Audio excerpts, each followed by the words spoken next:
नमस्कार। आज हम आ गए हैं प्रयाग नगरी में, जिसे संगम नगरी भी कहा जाता है। वैसे तो 12 साल में एक बार यहाँ मेला लगता है, कुंभ का मेला।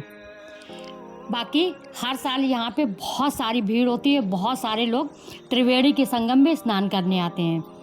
ये स्नान करने के बाद में लोगों को मोक्ष की प्राप्ति होती है, क्योंकि यहाँ पे गंगा और जमुना दोनों नदियाँ आपको दिखाई देंगी। जो सरस्वती माँ है वो विलुप्त होकर दिखाई देती है।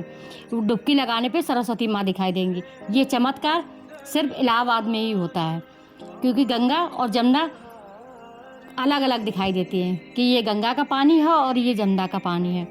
तो हम यहाँ आए थे, तो हमने इनसे नाव वाले भैया से बात की और उन्होंने हमको बहुत कुछ जानकारी दी, संगम के बारे में, गंगा जमुना के बारे में, सरस्वती के बारे में। और इन्होंने बताया कि संगम के टाइम पर यहाँ बहुत भीड़ होती है। फिर कब दिखता है? जनवरी में।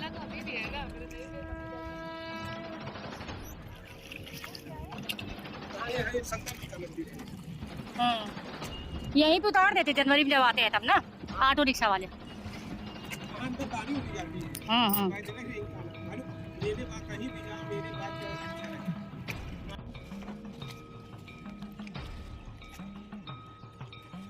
क्यों भैया, ये नाव की जो कील होती है उसका क्या किया जाता है?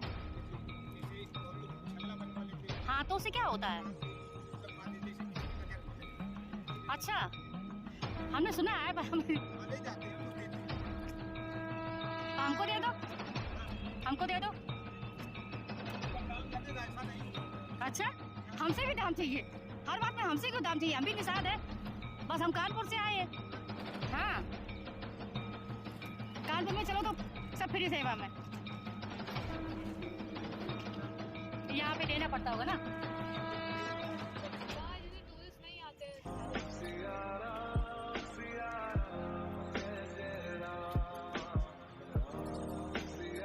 ये भैया ने बताया कि यहाँ का पानी बहुत गहरा है और हमेशा यहाँ इतना ही पानी रहता है। देखो बता रहे कि दूर तक पानी जाता है और फिर जब गर्मी आ जाती तो पानी थोड़ा थोड़ा सूख जाता है। पर यहाँ बीच में नैनी नदी पुल के बीच में और नैनी पुल के बीच में और बनारस के पुल के बीच में पानी हमेशा भरा रहता है। और पानी भी देखिए कितना खूबसूरत लग रहा है। ये गंगा जी का पानी है, जमुना जी का पानी पीछे है, जो पीछे दिखाई देगा। संगम स्थान भारत का सबसे अच्छा और सबसे शुद्ध स्थान माना जाता है, क्योंकि यहाँ गंगा जमुना सरस्वती का मिलन होता है। और जब कुंभ का मेला लगता है ना, तो देश विदेश से लोग यहाँ गंगा स्नान करने आते हैं, संगम में स्नान करने आते हैं। यहाँ सरकार ने भी बहुत व्यवस्था कर रखी है संगम, जो तीर्थ यात्री आते हैं उनके लिए। सभी लोगों की इच्छा होती है हाँ कि अपनी ज़िंदगी में एक बार संगम स्नान करने जरूर जाएं। वो काहे के लिए देते हैं आपका? जब खिचड़ी का त्यौहार आता है ना, तब से यहाँ मेला लगना शुरू हो जाता है और होली तक यहाँ मेला लगा रहता है। बहुत भीड़ होती है। अभी तो यहाँ पे बहुत शांति है, क्योंकि हम लोग दिसंबर में आए हैं। अभी माघ का महीना आएगा तो माघ के महीने में यहाँ पे बहुत भीड़ होगी, बहुत। संगम तट के बाद में हम आ गए लेटे हुए हनुमान जी के दर्शन करने। जय बजरंगबली। देखिए, इसमें कैमरा ले जाना अलाउ नहीं है। ये वो किला है जो राजा अकबर ने बनवाया था। राजा अकबर ने किला क्यों बनवाया था, ये तो किले के अंदर जाके ही पता चलेगा। ये किला प्रयागराज में बहुत बड़ा किला है और बिल्कुल संगम के पास में है। जब संगम स्नान करने आएंगे तो आप इस किले को देखे बिना नहीं रह सकते हैं। यहाँ पे बहुत सारी देवी देवताओं की मूर्तियाँ रखी हुई हैं और ये नीचे है तलघर में, ज़मीन में। ऊपर किला है, नीचे ये गुफा जैसी बनी है, इसके अंदर सब लोग जाते हैं और यहाँ सबके दर्शन करते हैं। और सबसे बड़ी बात, खासियत इस किले की ये है कि यहाँ पे एक बट वृक्ष है, जो सतयुग, द्वापर, त्रेता और कलयुग 4 युग आ गए हैं और अभी तक ऐसा ही खड़ा है। सतयुग में जब भगवान राम वनवास गए थे 14 बरस के लिए, तो पहले उन्होंने संगम स्नान किया था और फिर बट वृक्ष के नीचे बैठ के तपस्या की थी, पूजा की थी। उस बट वृक्ष की चारों ओर से तपस्या हो रही है, पूजा हो रही है, और आज भी लोग वहाँ पे आते हैं और बट वृक्ष के नीचे, मतलब बरगद के पेड़ के नीचे बैठ के पूजा याचना करते हैं। इस बट वृक्ष की जो जड़ें हैं ना, वो नीचे तक है।